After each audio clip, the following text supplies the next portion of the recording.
In recent episodes, we've had a running theme of energetic healing modalities, and tonight we'll keep it going as I introduce you to a gifted healer and teacher who started her career as a psychotherapist and clinical and medical social worker, and then had a personal experience that led her to change course.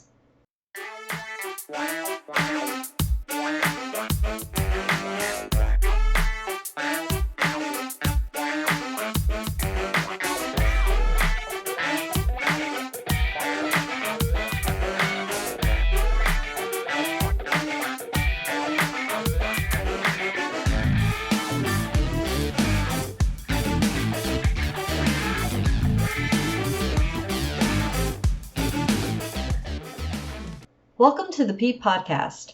I'm your host, Nicole Maroc, and on this episode, I'm excited to introduce you to Susan Melchione.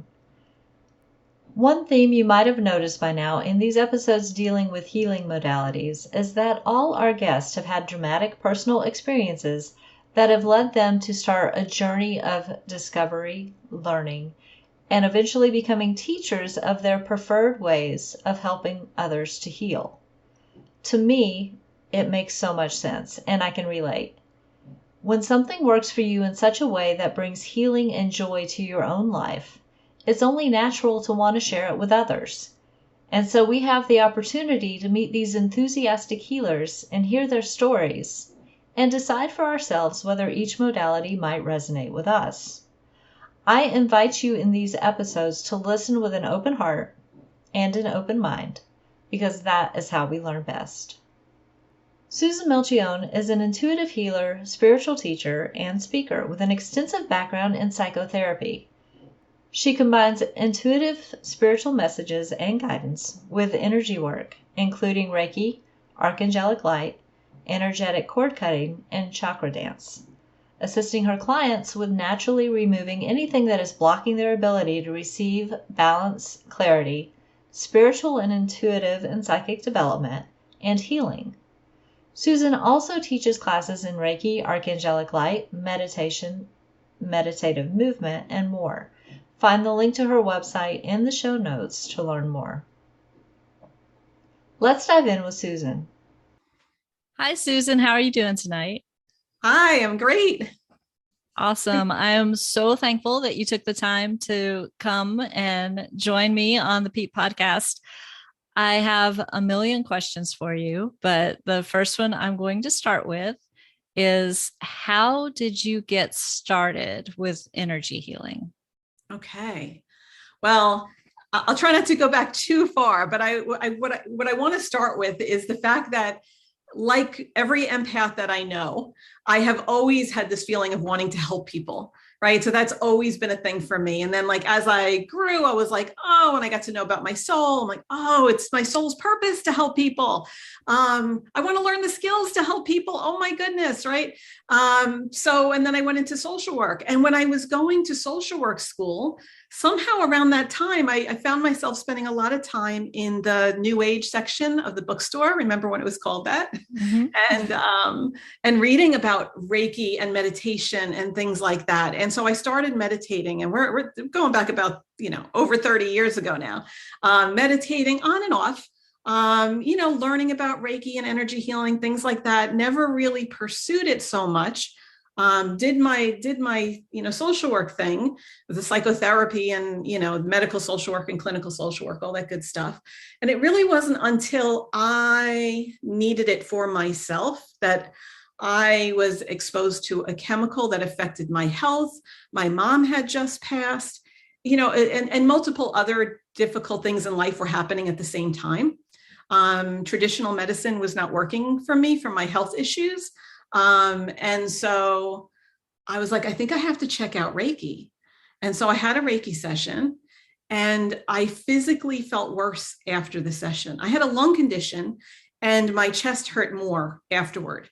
Wow. And I called the person who did Reiki for me, and I'm like, what's going on? And she's like, well, it's part of the healing process, described it kind of like a detox. And I honestly wasn't sure whether to believe her. Like, okay.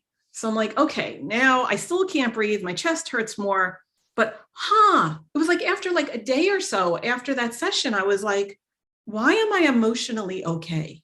I shouldn't be emotionally okay right now. Life has not changed. It's still very difficult. And I was just like, this is weird, this feeling of being okay. And I was like, I have to like learn about this. And I said, okay, let me just take a Reiki class. So I took a Reiki class. I don't know what I'm doing. I'm in Reiki 1 class. I don't know what I'm doing. I'm with some guy. He's brand new to this stuff too. He doesn't know what he's doing, right? He's like my partner in the practice. And he puts his hands on my ankles to do Reiki. And the way I could describe it is I literally felt breath, like going from my ankles up to my lungs. And I could take a deep breath. It was the first time I could take a deep breath in months. And I was like, oh my God. And I just had this overwhelming feeling like, I'm going to be healed. I'm going to be healed. And I was significantly better physically after that class. And within weeks, completely physically better and still doing emotionally well. And that was it. Hooked after that, will learn the rest of my life. And, after a period of time, just started my own practice because I'm like, people have to know about this. They have to know. Psychotherapy is great, but we gotta, help them to shift their energy. Let's do this. Anyway, yes. That is so awesome. It is so awesome. I love that story. That's so great. Thank you. So once you got into Reiki, what were your next steps? Like you have many modalities. So what led you to your next steps? So interesting. I was actually, like I just said, like once I saw the power of Reiki, I just wanted to learn everything, and that has not changed. I expect that to continue the rest of my life.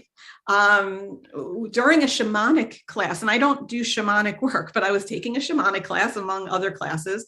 Somebody said to me, the way you did that technique, I felt angelic energy. It was cool. It felt like Archangelic Light. There were other aspects that felt angelic.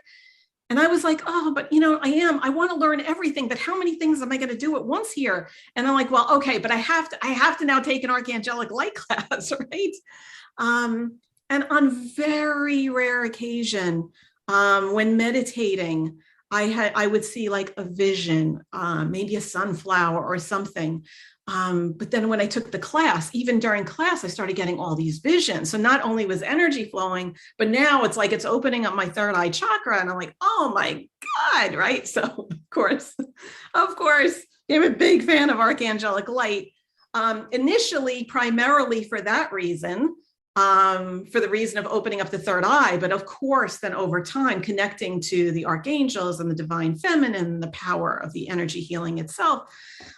Anyway, so I'm doing that, just in the process of learning and wanting to help people shift energy. I learned energetic cord cutting. And I have learned other techniques as well. But the ones that resonate the most with me that I use every day is Reiki, Archangelic Light, energetic cord cutting, and using the intuitive work with it. And you can't take the social worker out of me. So, I talk to people during sessions and share with them not only the intuitive stuff, but help them to work through their emotions and thought processes and things like that. So yeah, I'm sorry, I get excited when you ask me these questions. That's okay. I get excited hearing your answers. Okay. So let's take a step back because we have talked about Reiki. So we'll start with Reiki. Could you explain to the listeners exactly what Reiki is and how it helps heal?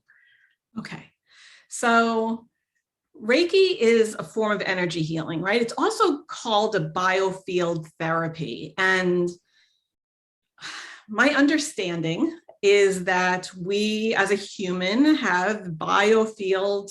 We have a biofield. We are made of energy fields, electrical, magnetic, etc. Right? And I bring this up because people who are studying Reiki measure the electrical and magnetic energy of Reiki. So my understanding is that Reiki has those properties. It is a way to affect the subtle energy. Right. So in Eastern medicine, we talk about the chakras. We talk about our energy centers and our energy field. And the general kind of down to earth way to think about this is when our energy centers are open, Our energy is flowing. We feel good physically and emotionally. And when we get sick or we get stressed, our energy gets blocked. And so a common thing that I say in my Reiki 1 class is I say to everybody, I say, okay, let's say you cut your finger and you did not keep it clean. What would happen? So let me ask you, Nikki, what would happen if you cut your finger and you did not keep it clean? It would get infected. Yes. If you cut your finger and you kept it clean, what would happen? It would heal. There you go.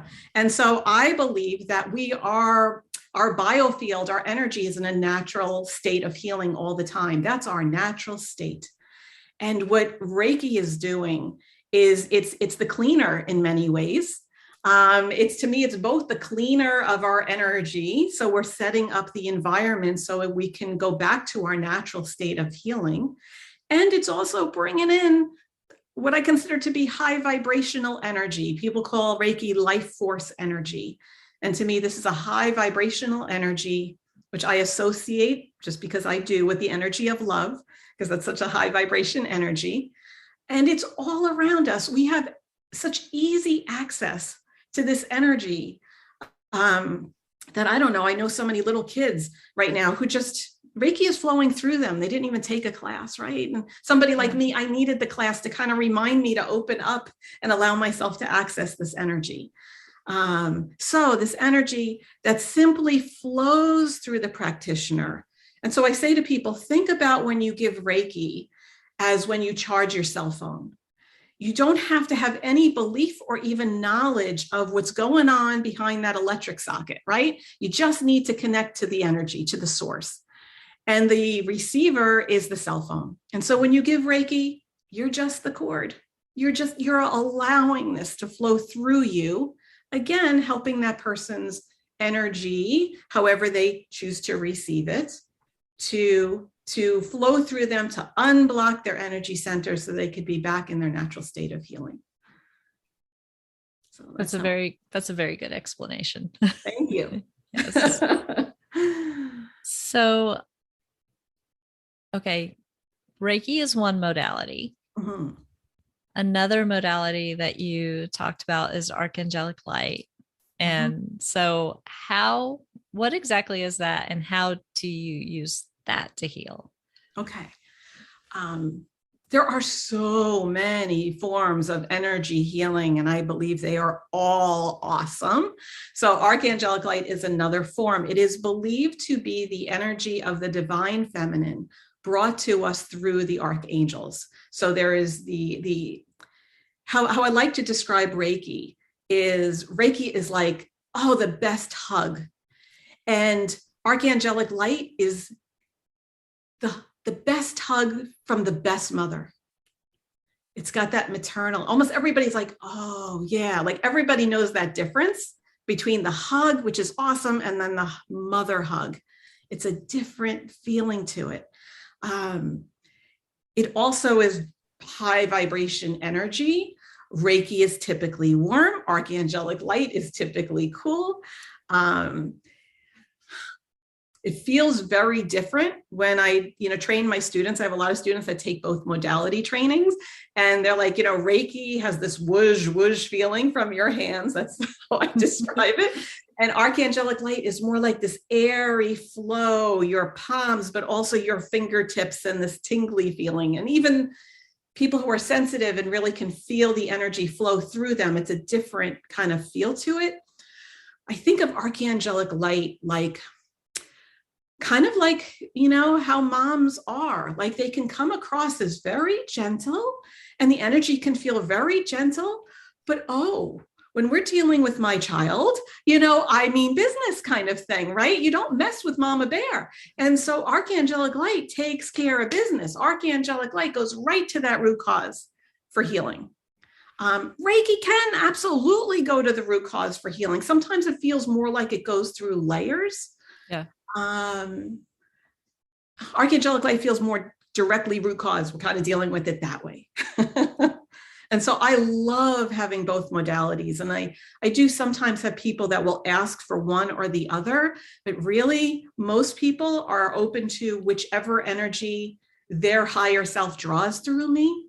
And it's very common to have both in a session where, Okay. we're doing Reiki. Oh, apparently we're doing Archangelic Light. It's not with conscious intent from either of us, but their higher self that's drawing that through. Yeah. So when somebody comes in, and I know you just said it's not conscious intent from either of you, but when somebody comes to you for healing, do you get like an intuitive notion that one or the other might work better? Or do you just say, okay, let's just see what happens? So I could, right? I could tune in and get a sense and then move forward. I guess I do that actually. But how I do that is I like to start with a prayer. And I always tell people, whatever deity you believe in, or no deity, or the universe, or your higher self, or just whatever it is, right? To me, when somebody receives energy healing, it usually just reinforces whatever they feel most connected to. It helps to raise that spiritual awareness. But as you know, Nikki, it's not a religion, or it's not trying to force any belief whatsoever on anybody, right? Right. I do feel like it's sacred. I do like to be in the sacred energy.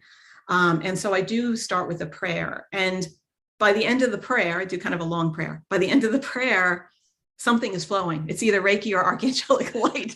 And that's kind of how I know. You can say it's intuitive, but it's because I feel it through my hands. That's fair. Yeah. So I'm going to take a step back before we go forward. Sure. There, at one point you mentioned, I think it was Archangelic Light was helping you open up your third eye. Mm-hmm. So how did that work for you? Like, were you just in meditation and boom, it was open, or was it a gradual thing? Like, how did that feel? So, and by the way, let me take a step back and say, somebody's third eye can be open in so many ways, right? Meditation is a very, very common way that people open their third eye. For me, right? And so that was my first visions were during meditations before I ever even took energy healing classes. But when I was in the Archangelic Light class, I was allowing Archangelic Light to flow through me for the person I'm practicing with. And I'm seeing videos like, whoa, it's not just an image, it's a video. And then that was repeated and repeated, and it has just increased and increased. And the detail has significantly increased over the years. So it wasn't one and done, but it was a significant shift when first using that energy. Okay. Absolutely. And I've heard somebody else I know that I'm close to describe working with angels, visions being more like video than just impressions. So it's really interesting. Yeah. I'm not sure why that is, but I do feel like it's the association with the angels that does help to open specifically the third eye, right? There's other clairs as well. But specifically the clairvoyance, specifically the visions. Yeah. There's something about that. Yeah. It's really cool. Okay. Let's move on to cord cutting. Okay. And I will say that I did try this last week with something you were leading for the Spiritual Frontiers Foundation, Fellowship. And I had a very powerful experience doing this. So I definitely want you to explain cord cutting to the listeners. I am so glad you did. Right. And it was super simple. What I led you through was super simple. But I did a lot of discussion first. And the reason I purposely did that, because what is energetic cord cutting? So what am I talking about when I talk about cords? What I mean is that we have these bonds of energy that connect us to each other. And sometimes they're healthy, sometimes they're damaging. Sometimes we are both healthy and damaging to the same person. And so what energetic cord cutting is doing is using your focused intention to help you to release the damaging connections only. And the reason I did so much discussion before doing it is because I believe it's important to be in the right mindset when you're doing it. The readiness. And a lot of people are like, yeah, I'm ready. I want to be done with this. I want to release this. Yes. Okay. And what else is going on with you? Some people are like, oh, but if I release what's damaging, am I hurting the other person? No. So know that. No, it's probably not good for any of us to be walking around with damaging connections anyway. And we do it for ourselves. We do it to free ourselves. And it's not necessarily even freeing ourselves from that person. It could be if you mostly have damaging connections to them, but it's about freeing yourself from walking around with these energy connections that are not healthy. And so kind of in that prepared energy, emotionally ready, knowing there may be a real strong energetic shift and or emotional response to that, and kind of feeling prepared for that. All I did was walk you through kind of with some ways to focus your intention to go ahead and release. And so to me, I kind of want to say, obviously, from how I did it during the presentation, you can do it for yourself. Right. So why do I do it in sessions? Well, I often do it in sessions when people, first of all, aren't aware of that. So they need kind of that guidance to be able to do it for themselves. But in partnership with them, when they come in, they're going to pay their money, they're using their time, their energy, their effort, and it won't release what's going on. And I often find it helpful to then tune in. And by the way, I use Archangelic Light often when I'm doing energetic cord cutting with someone. And it helps me. It's almost like put my glasses on. I can see quite well. And I will often either get an image or a video, or their energy will talk to me and tell me if they're not releasing, what's going on, what are they feeling, what is their resistance. And often when I share with the person what I'm sensing is their resistance. That just, there's something about acknowledging that and being aware of that most of the time people are like, yeah, okay.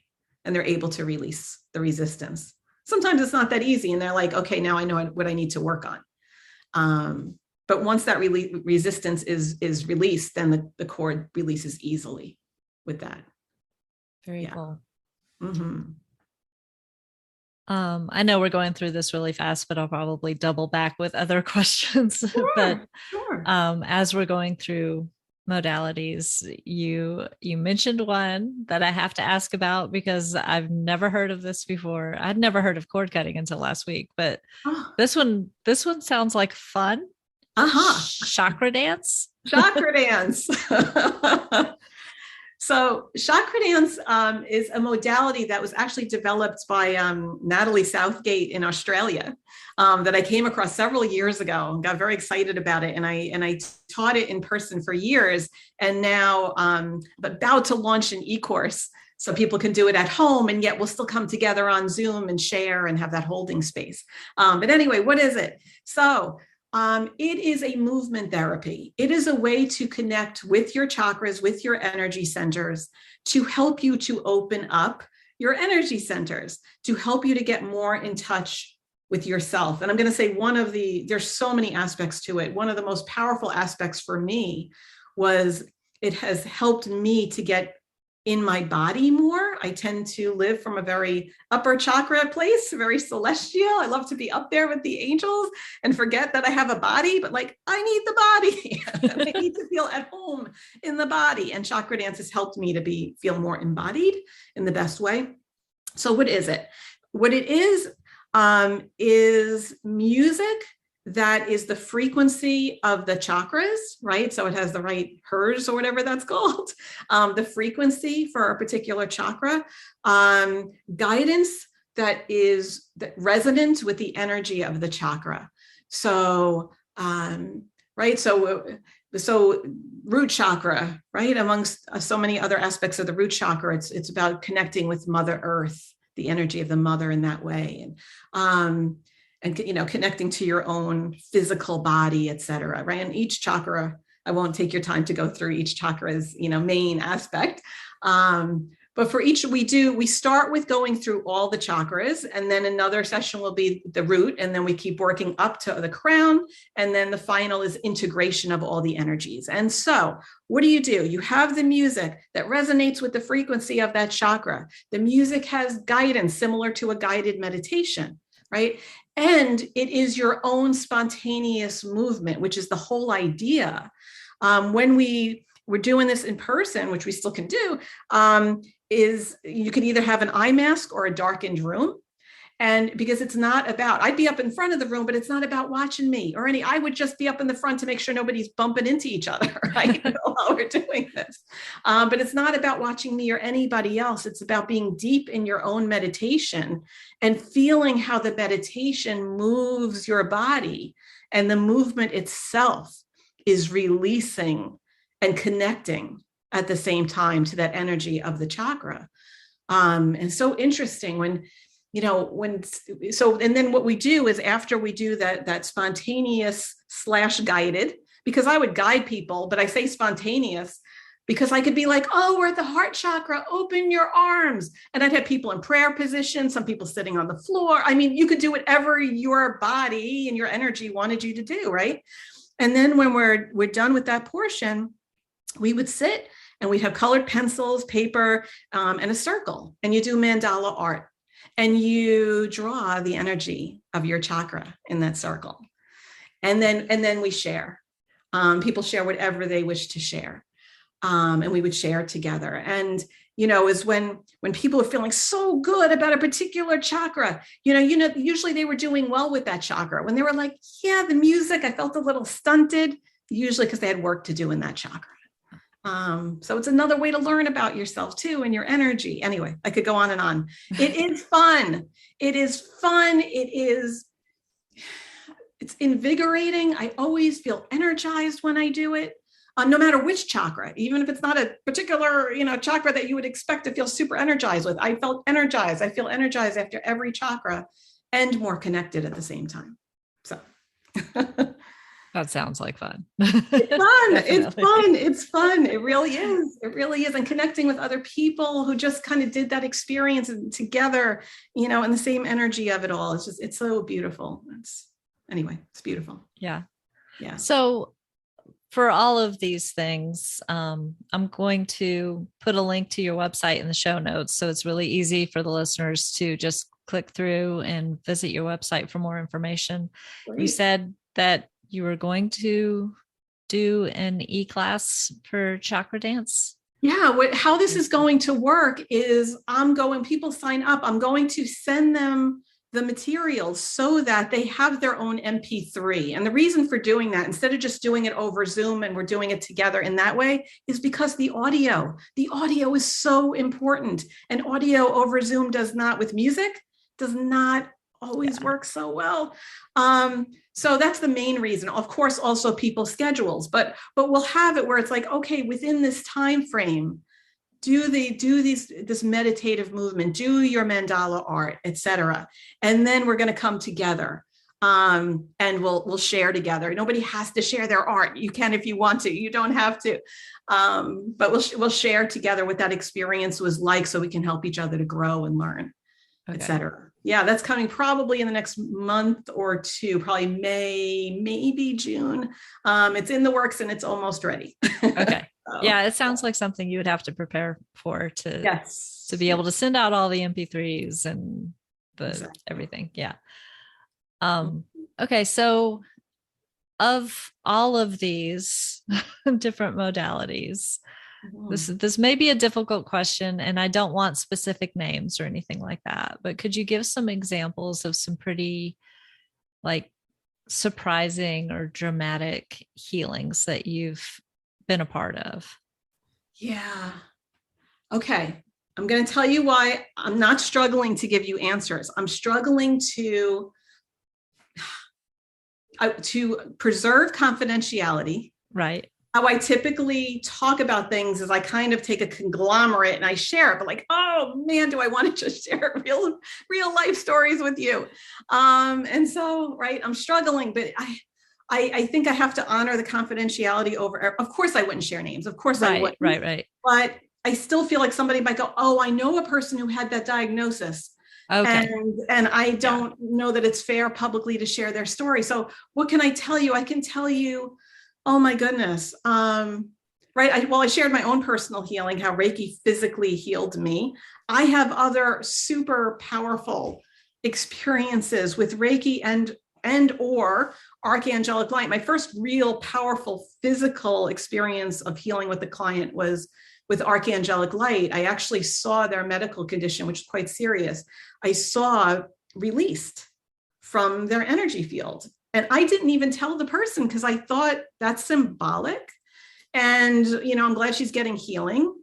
But when she went to the doctor the next day and he did a CAT scan, it was gone. And it's been several years now, and it's gone, and it was life-threatening. Wow. Okay, in fairness, she had a lot of people praying for her too. Yeah. Okay. The other thing she did is when she came to me, she sat down and talked to me first before we did the energy healing, and was very quickly able to come to, this is the emotional root cause of why I created this in my body. And I am done. She was like, I'm done. Let's do this. And then she was so ready. And then the energy took care of it. She came ready. Yeah.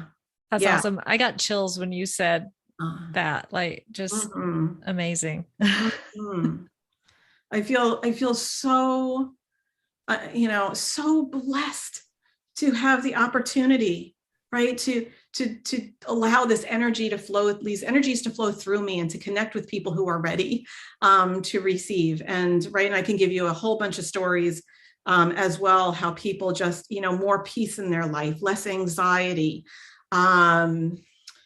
just coping better, emotionally getting through difficult times in their life.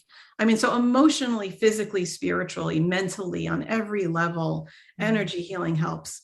And yet I always tell people, I will never promise an outcome, because it's not up to me. I'm just the cord.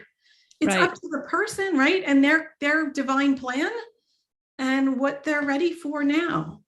But it's still an amazing experience when you get to participate and see the glorious outcomes. And even for myself, when I have stuff going on and I'm able to use energy healing for it, it's like, oh my, how did I get so lucky? Right? Want to share it with the world. Yeah.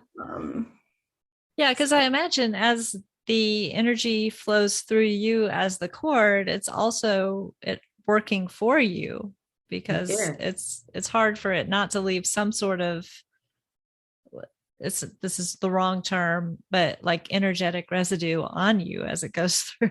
Absolutely. And that term makes sense, even though it has a negative connotation. Yeah, it does. The vibration of the energy is flowing through the practitioner, and you get to receive it when you give it. Why do you think I love doing it all day long? Right. Yes. It's wonderful. It's absolutely wonderful. Yes. So how long have you been doing it all day long? Like, it's your full-time job, right? This is my full-time job. I started my practice June of 2012, my full-time practice. So almost 10 years full-time. I was obviously doing it. I was learning before then and, doing it part-time, but unofficially, but officially full-time for about a decade now. That's awesome. Yeah. Mm-hmm. Do you have any other stories that you'd like to share? Like or even any other favorite things that you like to do? That came out wrong, but energetically speaking, is there anything else you'd like to share with the listeners? There's a story that I find really helps a lot of people. And because I'm wondering if some of your listeners might be people who not only want to learn about energy healing for their own healing, but they may want to learn about it to say, oh, I know that I'm a healer, and I know that I want to be able to give this to other people. But I don't know, how did people often wonder, like, how do you get to do this full time? Right. Yeah. It's like, that's kind of a common thing that I hear. And so I kind of have a story that I call my manifestation story. So maybe I'll share that. Please. So I was, I guess I can honestly say I had the same belief as everybody else, like where, okay, I can do this work, but can you really make a living doing it? And so, but I knew that I had to do this work. And so, I quit my job, and started doing this work. Okay. And I also, with that belief that you can't quite make enough money. And so I didn't, with that belief, right? I had some clients and some students, and not enough. And so I had some savings because I had a very well-paying job, good paying job before I did this work. So I had my savings, but then I went through my savings. And I was actually at an expo event with a friend, and I said, well, I guess this is my last one. And, after today, I'm going to have to go back into corporate America. And, as much as I love being a social worker, I love this more and doing the work this way. So she said, well, how do you feel about, going back to corporate America? I said, I feel like I'm going to cry and never stop. Oh, Said, okay. And she grabbed my hands and she said a prayer. And I don't remember the details of the prayer, except for this one line, this one sentence she said to me that I will always remember. She said, it is your birthright to do what you came here to do. It's like, yes, yes. I went back home, sat on my couch, had a talk with God. Usually very respectful of God. I wasn't so much for the first time in my life. I was like, look, hey. And I found myself saying all sorts of things like, hey, I feel like I work for you. I'm doing spiritual work here. I'm like helping people, like, come on. You got to show me the money. I got to live. Okay. And then I was saying things I didn't even realize. I thought, at least not fully consciously. And I was saying, oh, you've also guided me to do things I haven't done. Because I'm scared. So here's the deal. I will do whatever you guide me to do. But you got to show me the money. Just saying, like, you got to, like, I can't survive like this. Okay. It was late, went to bed. I woke up. There were a ton of emails, a ton of voicemails. To this day, I don't know why. Back then, I never thought to ask anybody, how did you find me? I barely had a website because I was scared for people to find me. So I don't know how they found me overnight, but that was the beginning of everything changed after that. that's And amazing. I didn't even put into place the things I needed to do, right? I just needed to energetically be all in. And so that is my advice to people. Because one of the things I said to God was, I said, I know with every cell in my body now that I am meant to do this. And it was almost like, you can't do this to me. Now that I know this, help me out here. Right? I didn't pressure God. What happened was, just so people, just clear for people listening, it's not like I pressured God and God gave it. No, it's that I was energetically all in. And so the universal energy match to that happened overnight, which is amazing. So be all in. Yeah, that is really good advice. And that's something a lot of us don't realize that we're dealing with, is like, it's not even, it's kind of a combination of fear of failure and fear of success. Yeah. Like what if I fail, but almost worse, what if I succeed? Yes. Because I know people who will talk themselves out of success. Like some people, it's the negative self-talk. I don't deserve it. I'm not that good. They have to work through that in a different way. But other people, it's like, well, yeah, but then I have to deal with figuring out my taxes, figuring out, do I need a license for this or that? Or, what are the rules? And that's just a pain. And, so it's like you either, like you're saying, you're all in or you're not. And we all have to deal with it in our own way to get through those mental barriers and put ourselves in the position to actually go forward. Yeah. Yeah. And I love that story that you just shared, because like truly you had this conversation with God and you heard yourself saying what you were saying. Yep. Can I share with you one or two more little stories? Sure. Because I feel other things that get in the way. And so, by the way, right, I wasn't all in on day one. I had to get to the point where I was like, whoa, something needs to change here, right? I want to do this so much. Anyway, okay.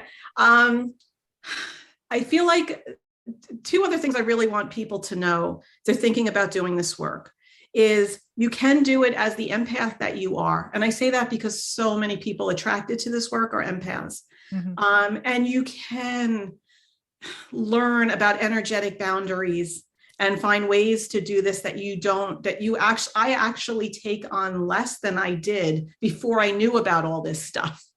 Right? Even though I am so connected to people's energy, I take on less than I did. I'm still a work in progress, but it is possible to manage your energy, and to just learn simple tools to help you to do that.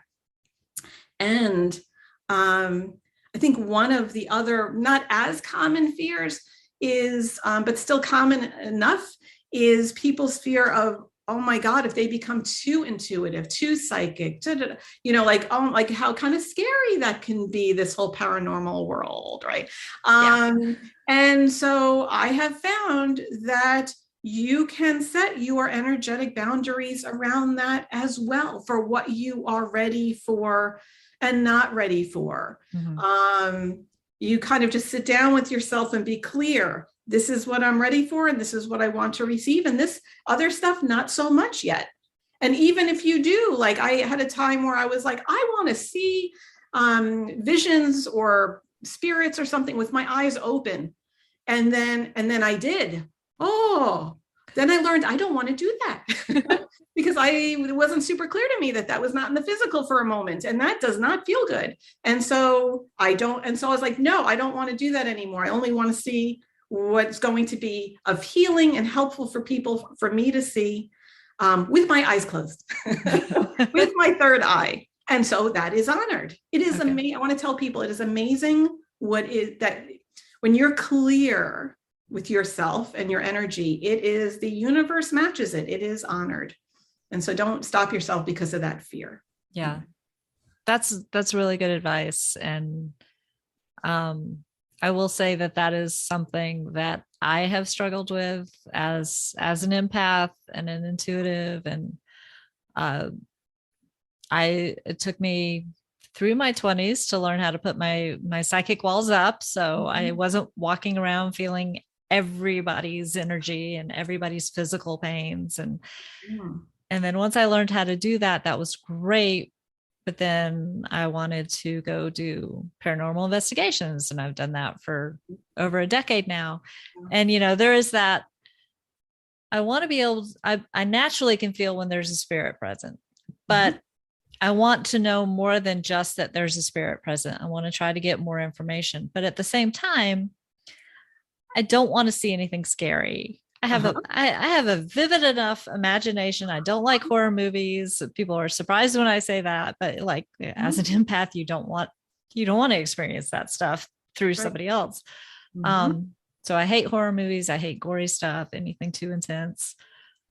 But I had to find that balance, and I have so far had very good experiences with that, because like you said, once I set those boundaries, I haven't seen the scary stuff.